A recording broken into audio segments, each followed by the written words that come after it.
Admiral Kethvar stood on the bridge of his flagship, watching the stars through the wide viewing window. The 12 ships of his exploration fleet moved through space like a school of metal fish. They had been traveling for 3 months now, far from their home world of Veltar Prime. The mission was simple: find new planets, map unknown star systems, look for resources that could help their people back home. It was the kind of work Kethvar had done for most of his life. After 40 years in the fleet, he knew space like an old friend. "Admiral," called his communications officer, "we are getting strange readings from the system ahead." Kethvar walked over to look at the displays. The star system they were approaching had 5 planets.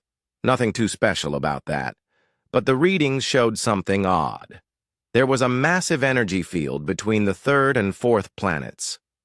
"What do you think it is?" asked Captain Nalthis. She commanded the science ship Astral Wind and was one of the smartest people in the fleet.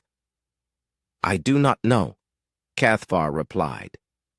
"But we should be careful. Send a probe first." The probe shot forward like a tiny arrow. It moved toward the energy field, sending back data as it went. Everything looked normal until the probe got close to the strange energy. Then the readings went wild. "Admiral," the communications officer shouted, "the probe just disappeared." On the screen, they watched the small probe simply vanish. One moment it was there, the next it was gone. No explosion, no warning, just nothing. "Back us away from that area," Kethvar ordered. "All ships, maintain distance." But it was too late. The energy field suddenly grew bigger, much bigger. It spread out like a giant invisible hand, reaching for the fleet. The ships tried to turn away, but space itself seemed to bend around them. The first ship to get caught was the supply vessel Mountain's Edge. The crew screamed over the radio as their ship was pulled toward the energy field. Then their voice cut out. The ship was still there, but it could not move. "All ships, full power to engines!" Kethvar yelled into his communicator. One by one, the ships of the fleet got trapped. It was like trying to escape from thick mud. The harder they pushed their engines, the more stuck they became. The energy field wrapped around each ship like invisible chains. Captain Nalthis was the last to get caught. Her science ship had the fastest engines, but even they could not escape. As the Astral Wind got pulled in, she managed to send one last message to the Admiral. "The field is artificial," she said over the radio. "This is not natural. Something made this trap." Then her ship stopped moving too. All 12 ships of the Veltari exploration fleet hung in space like insects in a spider's web. They could not move forward or backward. They were completely stuck. Kethvar tried everything he could think of. He ordered his engineers to boost the engines to maximum power. Nothing happened. He told his weapons teams to fire at the energy field. The shots just disappeared into the strange force. After 6 hours of trying, Kethvar called a meeting with all his ship captains. They met using the communication system since none of the ships could move to get together. "Report," Kethvar said, to his chief engineer. "The engines are fine, Admiral," the engineer replied. "But something is holding us in place. It is like the space around us has become solid." Captain Nalthis spoke next. "I have been studying the energy readings. This field was created by some kind of weapon. A very old weapon. I think we are trapped in the remains of an ancient battle." "How old?" asked Kethvar. "Maybe 10,000 years, maybe more. Whatever civilization built this weapon is long gone, but their trap is still working." The Admiral felt cold fear in his stomach. "Can we break free?" "I do not think so," Nalthis said sadly. "Not with what we have. We would need ships designed to deal with this kind of force, or we would need help from outside. Kethvar looked at the faces of his captains on the communication screens. These were good people, brave people. They had families back home on Veltar Prime. They did not deserve to die in empty space, trapped by a weapon from a dead civilization. "How long can we survive?" he asked. "With careful rationing of food and air," said the supply officer. "Maybe 2 years. 3 if we are lucky." "And our communication system?" "The energy field blocks our long-range signals," the communications officer reported. "We cannot contact home. No one knows where we are." The meeting ended in silence. Each captain returned to their ships to tell their crews the bad news. They were trapped. No one was coming to help them. They would slowly run out of supplies and die in the cold darkness of space. But Kethvar was not ready to give up. He spent the next few days studying everything they knew about the energy field. He read old reports about similar weapons. He talked to his best scientists and engineers. Captain Nalthis worked day and night on her science ship. She sent out small probes to map the edges of the trap. She studied the energy patterns. She looked for any weakness they could use.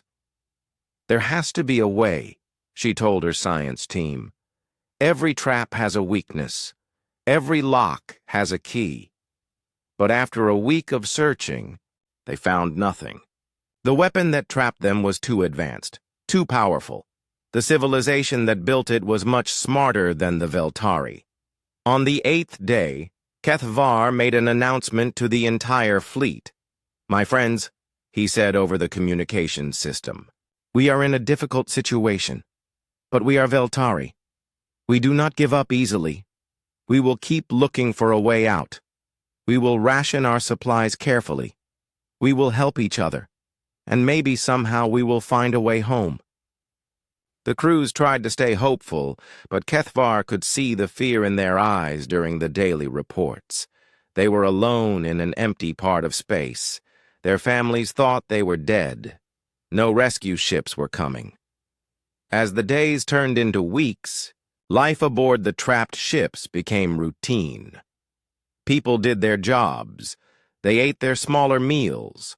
They tried not to think about the slowly shrinking supplies. Captain Nalthis kept working on the problem. She studied the ancient weapon from every angle. She ran test after test, but the energy field remained as strong as ever. "Maybe this is how we end," she said to herself one night, looking out at the stars. "Trapped forever by ghosts from the past." None of them knew that far away, in a different part of the galaxy, a young species called humans had just detected strange energy readings in their deep space monitoring systems. None of them knew that help was already on its way. Lieutenant Daeho Kim stared at his computer screen and rubbed his tired eyes. He had been working the night shift at Prometheus 7 monitoring station for 6 months now. Most nights were quiet. Space was big and empty, and usually nothing happened. But tonight was different. The deep space sensors were picking up something strange from the Kepler 442 system, energy readings that did not match anything in the database. "Computer, run analysis on signal pattern 7741, Daeho said. The computer made soft beeping sounds as it worked. After a few minutes, words appeared on the screen. "Pattern does not match any known natural phenomenon. Artificial origin likely." Daeho sat up straight. Artificial meant something had made it, something intelligent. In all his time working at the monitoring station, he had never seen readings like this. He checked the signal again. It was definitely coming from the Kepler 442 system, about 40 light-years from Earth. The energy pattern was complex and organized. Too organized to be natural. "This could be it," he whispered to himself. "First contact." Daeho immediately called his supervisor, Commander Hayes. Even though it was 3 in the morning, the commander answered right away. "What do you have, Kim?" Hayes asked. "Artificial energy signatures from Kepler 442, sir. The computer says they are definitely not natural. Someone or something made these signals." There was silence on the other end for a moment. Then Hayes spoke again. "Send me all the data. I am coming in right now." An hour later, Commander Hayes stood in the monitoring station looking at the same readings. He brought 2 other experts with him. All 3 men studied the data carefully. "How long have these signals been active?" asked Dr. Martinez, the senior scientist. "The computer shows they started about 6 months ago," Daeho replied. "But they are getting weaker, like whatever is making them is running out of power, or running out of time," Hayes said quietly. Within 12 hours, the information reached Earth Alliance headquarters.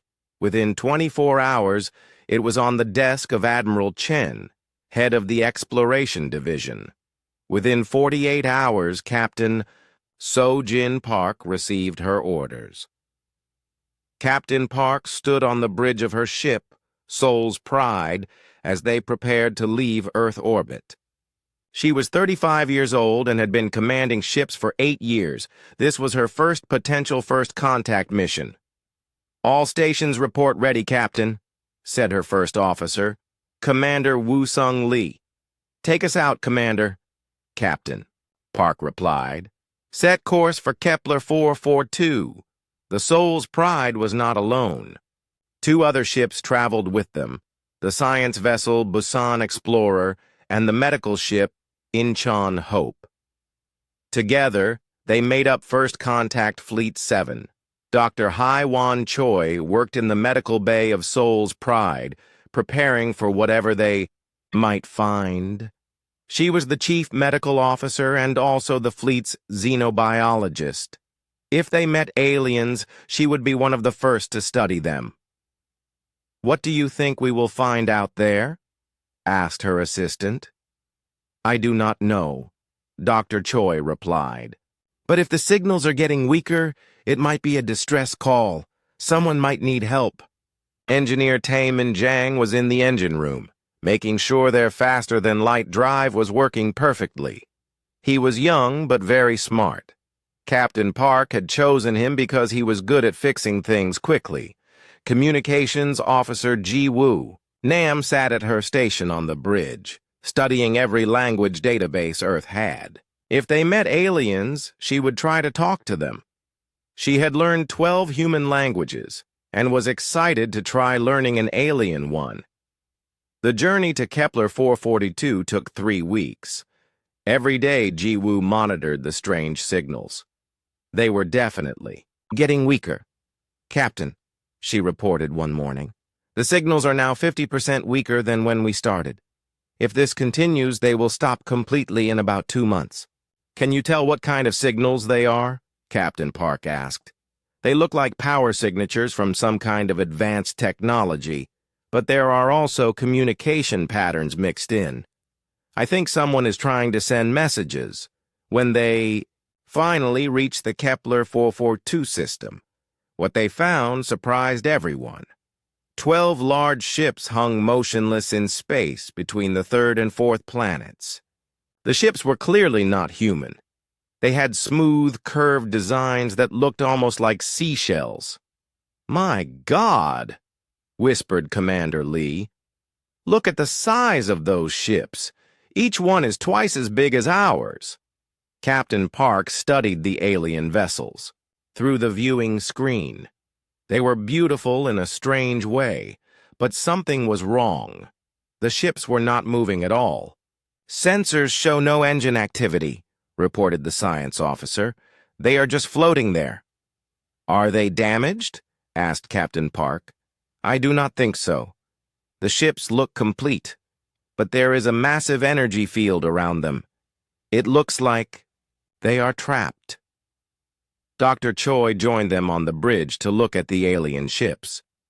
Captain, I am reading life signs from all 12 vessels. There are people alive on those ships. How many? About 8,000 total. And Captain... Dr. Choi paused. The life signs are getting weaker. Whatever is happening to them, they are running out of time. Captain Park made her decision quickly. Move us closer, but stay outside that energy field. Ji-woo, try to establish communication. Ji-woo worked at her station, sending out different types of signals toward the alien ships. She tried mathematical patterns first, then music, then simple pictures. After an hour, she got a response. "Captain, they are answering," Ji-woo said excitedly. "It is not in any language I know, but they are definitely trying to communicate." On the main screen, symbols appeared. Strange writing that looked like flowing water.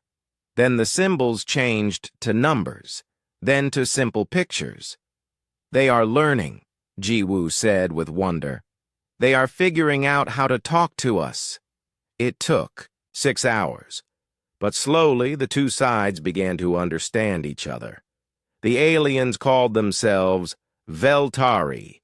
Their ships were trapped by an ancient weapon. They had been stuck for 6 months and were running out of supplies. The alien admiral, whose name sounded like Kethvar, spoke to Captain Park through the communication system. His voice was deep and musical, but she could hear the worry in it. "We thank you for responding to our situation," Admiral Kethvar said through the translator, "but we must warn you, the energy field that traps us is very dangerous. You should not come closer." "We are here to help," Captain Park replied. "Can you tell us more about this energy field?" A different voice answered. "A female alien named Captain Nalthis. It is an ancient weapon, very powerful. Our ships cannot break free. We have been trying for 6 months." Commander Lee studied the energy readings. "Captain, this field is beyond anything we have seen before. If we go in there, we might get trapped too." Captain Park looked at the alien ships on her screen. 8,000 people were trapped and running out of time. She thought about what her father had taught her when she was young. When someone needs help, you help them. It does, not matter who they are. "Admiral Kethavar," she said into the communicator, "we are not leaving. We will find a way to get you out." There was silence from the alien ships for a long moment. Then Admiral Kethvar spoke again. His voice sounded different now, surprised and grateful. "Why?" he asked. "Why would you risk your ships for people you do not know?" Captain Park smiled. "Because that is what humans do." That night, as the human ships maintained their position outside the energy field, Captain Park met with her senior officers. They had a big problem to solve, and time was running out. "Options?" she asked. "We could call for more ships," suggested Commander Lee. "Get a bigger fleet out here." "That would take months," Dr. Choi said. "The Veltari do not have months." Engineer Jang spoke up. "I have been studying the energy field. I think I might have an idea. It is dangerous, but it might work." Captain Park leaned forward. "Tell me." Engineer Taemin Jang stood in front of the main display screen, pointing at the energy field that trapped the Veltari ships. Captain Park and her senior officers watched as he explained his plan. "The energy field works like a bubble," Jang said. "It holds the ships in place by bending space around them. But every bubble has weak spots." "What kind of weak spots?" asked Commander Lee. "Places where the energy is not as strong. If we can find those spots and hit them with enough force, we might be able to break the bubble." Dr. Choi looked worried. "What kind of force are you talking about?" "Antimatter charges," Jang replied. "Small explosions placed at exactly the right locations." The room went quiet. Antimatter was incredibly dangerous. Even a tiny amount could destroy a ship if something went wrong. That is very risky, Commander Lee said. If we make a mistake, we could kill everyone, including ourselves. I know, Jang admitted, but it might be the only way. Captain Park studied the display. The Veltari ships looked so peaceful, hanging there in space. But she knew the people inside were slowly dying as their supplies ran out. "Can you contact the Veltari?" she asked Communications Officer Nam. "I want to discuss this plan with their leaders." A few minutes later, Admiral Kethvar and Captain Nalthis appeared on the communication screen. Captain Park explained Yang's idea about using antimatter charges to break the energy field. The two Veltari leaders looked shocked. "That is extremely dangerous," Admiral Kethvar said. "If the explosions are too big or in the wrong places, they could destroy our ships, or create even more problems with the energy field," added Captain Nalthis. "We have been studying this trap for 6 months. We know how unpredictable it can be." Jang leaned forward. "I understand your concerns, but we have calculated everything carefully. The charges will be very small and placed precisely." "Your calculations might be wrong," Captain Nalthis said. "One mistake and 8,000 people die. If we do nothing, 8,000 people die anyway," Captain Park replied gently. "How much time do you have left?" Admiral Kethvar was quiet for a moment. 2 months, maybe less. "Then we have to try something." The Veltari leaders talked to each other in their own language. Captain Park could not understand the words, but she could see they were arguing. Finally, Admiral Kethvar turned back to the humans. "We need time to think about this," he said. "It goes against everything we have been taught about being careful and following proper procedures." "I understand," Captain Park said, "but sometimes the safe way is not the right way." While the Veltari considered the antimatter plan, Dr. Choi started working on a different problem. Several of the alien ships had sent distress calls about sick crew members. "Captain," Dr. Choi said, "the Veltari have injured people who need medical help. I would like to try treating them." "How?" "We cannot get to their ships. We can use the communication system to share medical information. I can guide their doctors through some human treatments that might work." Captain Park approved the idea. Dr. Choi spent the next 2 days working with Veltari medical officers, sharing human knowledge about treating injuries and illnesses. The results surprised everyone. Human medicine worked very well on Veltari bodies. Dr. Choi's suggestions saved the lives of 12 aliens who had been dying from radiation poisoning. "This is remarkable," said the Veltari chief medical officer. "Your treatments are so different from ours, but they work better in some cases." "That is because we try things your people would never try," Dr. Choi replied. "Sometimes the unusual answer is the right answer." Meanwhile, Communications Officer Nam was making amazing progress learning the Veltari language. She studied their grammar and vocabulary patterns, finding ways to communicate more clearly. "Your language learning ability is incredible, Captain," Nalthis told her during one of their conversations. "It took our best students years to learn what you have learned in days." "Humans are good at adapting quickly," Nam replied. "We have to be. Our world has many different languages and cultures. The more the two species talked, the more they learned about each other. The Veltari were amazed by human willingness to take risks and help strangers. The humans were impressed by Veltari knowledge and careful thinking, but the biggest surprise came when Captain Park made an announcement that shocked the Veltari. "We are sharing our food supplies with you," she said during a communication with Admiral Kethvar. "What do you mean?" the Admiral asked. "We are sending over half of our food to your ships. That will give you more time while we work on the rescue." "But you only have 3 ships," Admiral Kethvar protested. We have 12 ships with much larger crews. You cannot feed all of us." "We will manage," Captain Park replied. "Humans are good at making things last when we have to." Captain Nalthis could not believe what she was hearing. "You would risk your own lives to give us more time." "Yes." "Why?" "You barely know us." Captain Park smiled. "Because it is the right thing to do." The food transfer took place using small shuttle pods that could get through the energy field without being trapped. The Veltari watched in amazement as the humans gave away supplies they might need for their own survival. This act of generosity changed everything. The Veltari crew started thinking differently about the rescue plan. If the humans were willing to risk their lives just to share food, maybe their dangerous antimatter idea was worth trying. Captain Nalthes called a meeting with her science team. "The humans see problems differently than we do," she told them. "They take risks we would never take.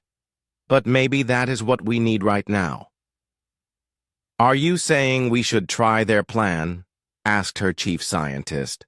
"I am saying we should start thinking like humans. What would they do if they were trapped on our ships?" The science team worked for hours, looking at the antimatter plan from a human perspective.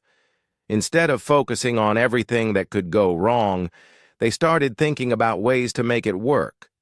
They found something interesting. The human plan was actually better than they had first thought. Yang's calculations were correct, and the risk was lower than they had estimated. "The humans see possibilities where we see only dangers," Captain Nalthis reported to Admiral Kethvar. "Their plan might actually work. But just as the Veltari were starting to accept the rescue plan, something went wrong. Long-range sensors detected 3 large objects moving toward their location. "What are those?" asked Commander Lee, studying the sensor readings. "Unknown ships," replied the sensor operator. "They are moving fast and heading directly for us." "Captain," Park felt a chill. "Are they human ships?" "No, Captain, the design is completely different, and they are much bigger than anything humans have built." Dr. Choi checked the readings from her station. "I am not detecting any life signs from those ships. They might be automated." "Weapons?" asked Captain Park. "Yes, lots of them. The 3 mysterious ships were still days away, but they were definitely coming to the location where the human and Veltari fleets were trapped, and their intentions did not look friendly." Admiral Kethvar's voice came over the communication system. "Captain Park, those ships belong to the same civilization that built the energy trap. They are ancient Guardian vessels, programmed to destroy anyone who comes near this area." "How do you know that?" Captain Park asked. "Because Captain Nalthis just finished translating some of the ancient writing we found in the energy field's data patterns. This entire area is a weapons testing ground. Those ships are designed to kill anyone who tries to interfere." "Captain." Park looked at her officers. The situation had just become much more complicated. They were not just trying to rescue trapped aliens anymore. They were about to fight robot ships from a dead civilization, and they had less than 3 days to free the Veltari fleet before the Guardian ships arrived. The 3 ancient Guardian ships moved through space like metal sharks hunting for prey. Captain Park watched them on her long-range sensors, knowing they had less than 3 days before the automated warships arrived. "Options?" she asked her. "Senior officers." "We could retreat," suggested Commander Lee. "Get out of here before those things reach us." "And leave the Veltari to die?" Captain Park shook her head.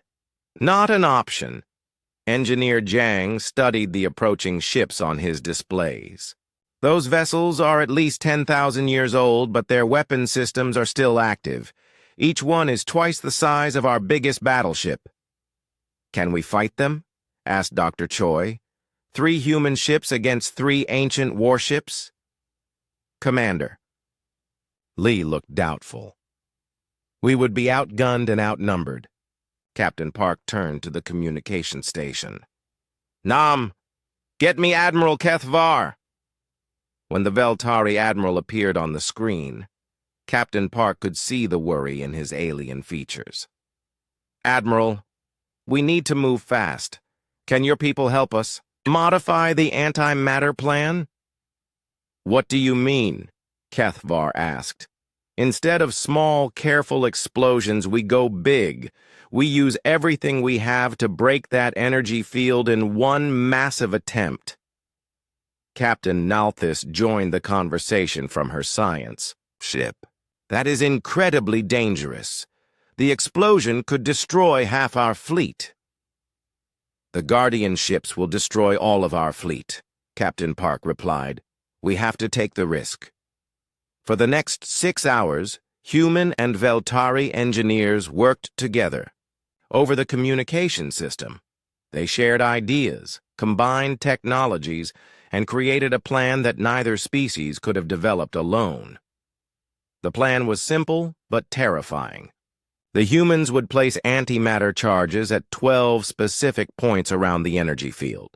The Veltari would use their advanced shield technology to protect their ships from the explosion. At exactly the right moment, everything would detonate at once. If this works, Jang explained, the energy field will collapse completely. If it does not work, the explosion will probably kill everyone, including us, added Commander Lee. Our ships will be right next to the blast zone. Captain Park looked at her officers. These were good people. They had families back on Earth. She was asking them to risk everything for aliens they had known for only a few days. I will not order anyone to do this, she said. This is volunteer only. Anyone who wants to transfer to the Busan Explorer and return to Earth can do so now. None of her officers moved. Commander Lee spoke first. Captain, we came here to make first contact and help if needed. We are not leaving now. Dr. Choi nodded. Those people need our help. That is enough for me. Communications Officer Nam smiled. I want to see if this crazy plan actually works. Engineer Jang grinned. I designed it. I have to stay and watch. Captain Park felt proud of her crew. Then let us get started. The next 18 hours were the busiest of everyone's lives. Human engineering teams worked with Veltari scientists to calculate exact positions for the antimatter charges. Dr. Choi coordinated with alien medical teams to prepare for casualties. Nam established emergency communication channels between all 15 ships. But the most important work was being done by Captain Nalthis and her science team. They were adapting Veltari shield technology to protect human ships from the coming explosion. The energy patterns are very complex, Nalthis explained to Jang over the communication link. Your ships are not designed for this kind of protection. Can you make it work? Jang asked.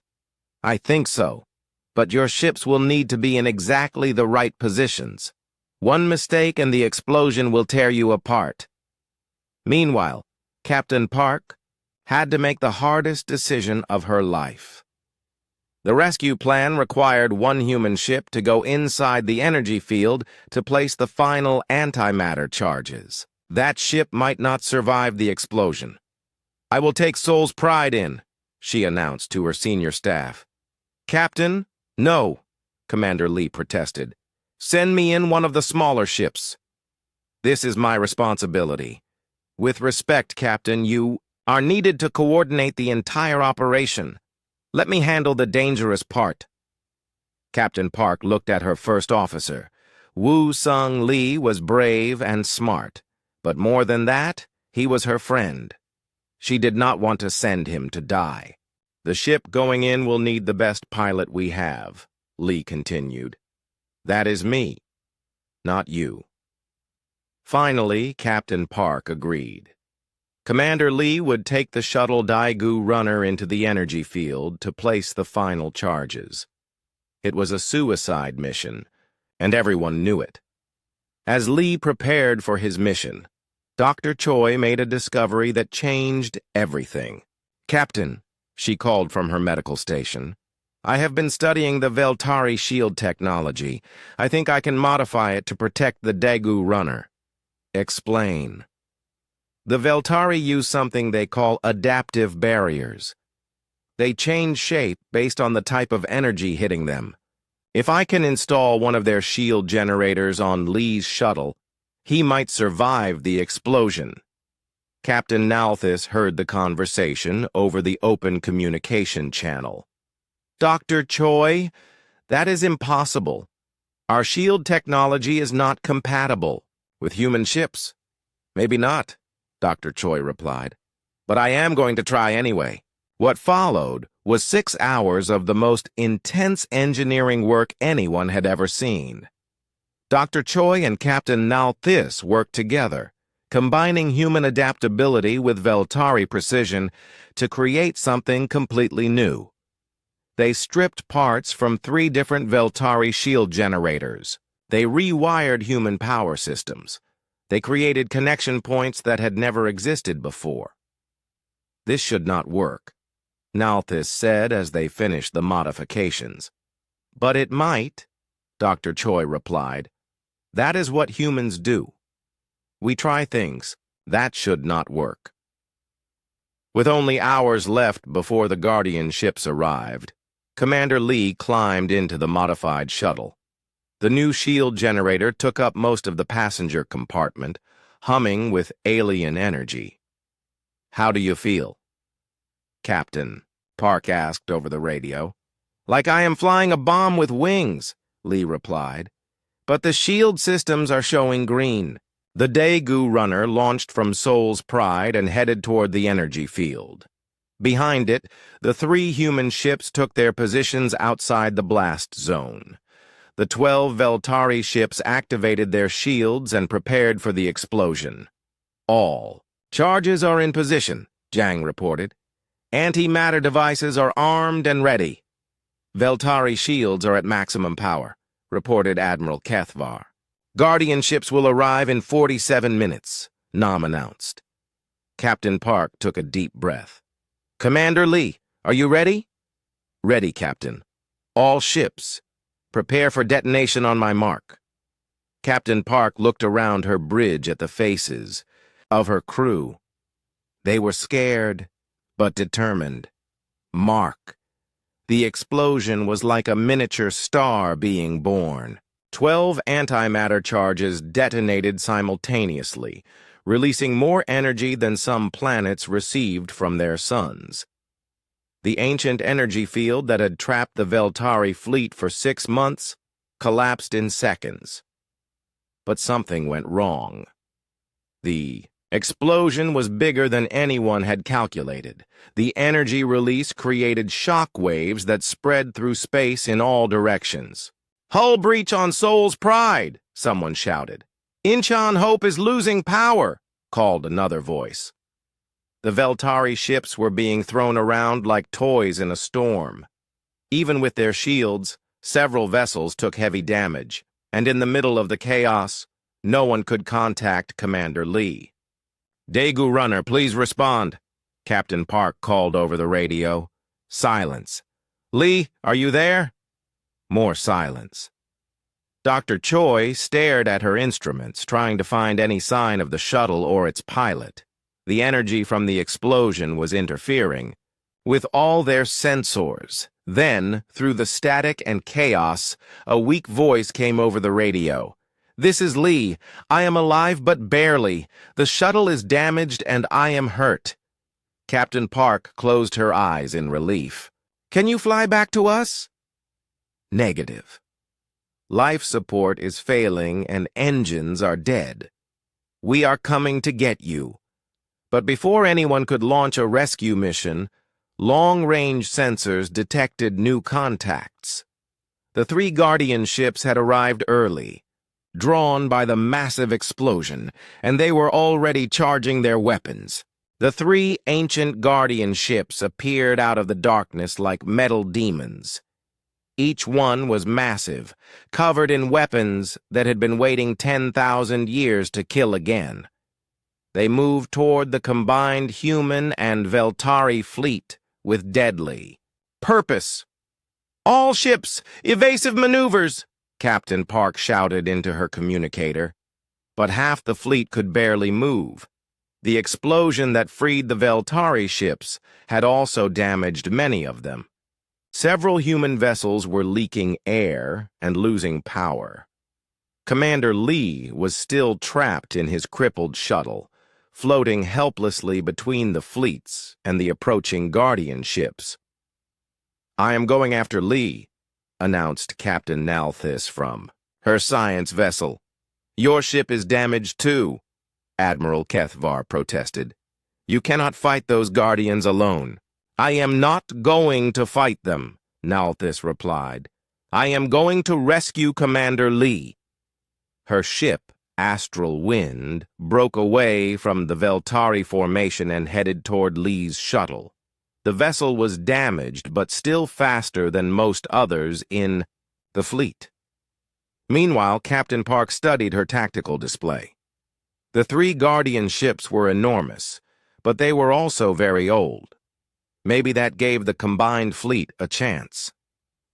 "Jang," she called to her engineer, "can we coordinate our weapons with the Veltari ships?" "I think so," Jang replied. "But their weapons work differently than ours. It will be like trying to make two different orchestras play the same song." "Make it work."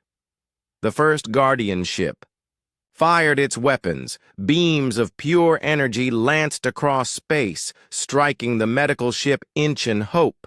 The human vessel's shields failed instantly, and the ship began to break apart.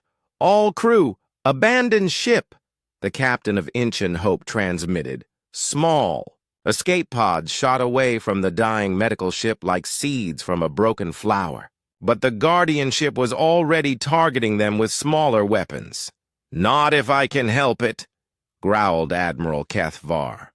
The Veltari flagship opened fire with every weapon it had. Strange purple beams struck the ancient guardian ship, causing its hull to glow red-hot. The massive warship turned its attention to the new threat. "All ships, concentrate fire on the lead guardian," Captain Park ordered. What followed was the strangest battle in galactic history. Human ships fired missiles and laser cannons, while Veltari vessels used energy weapons that bent space itself. The different technologies should not have worked together, but somehow they did. Engineer Jang had found a way to synchronize the attacks. "Fire on my mark," he called out to both fleets. 3, 2, 1, mark. The combined firepower struck the first guardian ship like a hammer.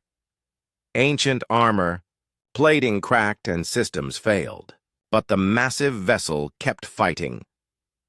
The second guardian ship joined the battle, targeting the largest Veltari vessels. Admiral Kethvar's flagship took hit after hit, its shields failing under the ancient weapons. "We cannot win this fight." Commander Lee's voice came over the radio from his crippled shuttle. "Those ships are too powerful." "We are not giving up," Captain Park replied, but she could see the truth. The Guardian ships were winning. In a few more minutes, both fleets would be destroyed. That was when Dr. Choi made a discovery that changed everything. "Captain," she called, from her medical station. "I have been studying the Guardian ships with our sensors. They are not just automated warships. They are carrying something." "What do you mean?" "There are storage compartments in each ship, and those compartments contain the same type of energy that created the trap." Engineer Jang understood immediately. They are not just Guardians. They are mobile weapons platforms. They can create more energy traps, which means they have energy generators, Dr. Choi continued. Very powerful ones. If we could overload those generators, the ships would explode, Jang finished. But how do we get close enough to plant charges? Captain Nalthis answered over the communication system. Leave that to me. Her science ship, Astral Wind, had reached Commander Lee's shuttle. Using a tractor beam, she pulled the damaged craft toward her ship, but instead of docking, she did something unexpected. All ships, listen carefully, Nalthis transmitted. I am going to ram the lead Guardian ship. When I do, my ship's energy core will overload and cause a chain reaction. That is suicide, Admiral Kethvar protested. No, Nalthis replied calmly. It is what humans call a calculated risk. Captain Park understood what the Veltari captain was planning. Nalthis, wait. Let me do it. Soul's pride has more firepower. Captain Park, you have done enough. It is our turn to take the dangerous mission. The Astral Wind accelerated toward the lead Guardian ship, towing Lee's shuttle behind it. At the last second, Nalthis released the shuttle and activated her ship's emergency systems. Tell the humans, she transmitted, that the Veltari do not forget their friends. The science ship struck the Guardian vessel at full speed. The collision breached both ships' hulls, mixing ancient technology with modern Veltari systems.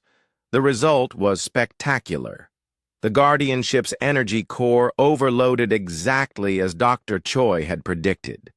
The explosion was visible from orbit, taking out not only the first Guardian but damaging the other two. Captain Park stared at the fireball where Nalthis had died. The brave Veltari captain had saved both fleets with her sacrifice, but the battle was not over. The two remaining Guardian ships were still functional and very angry. All damaged ships retreat to safe distance, Admiral Kethvar ordered. Fighting ships, with me.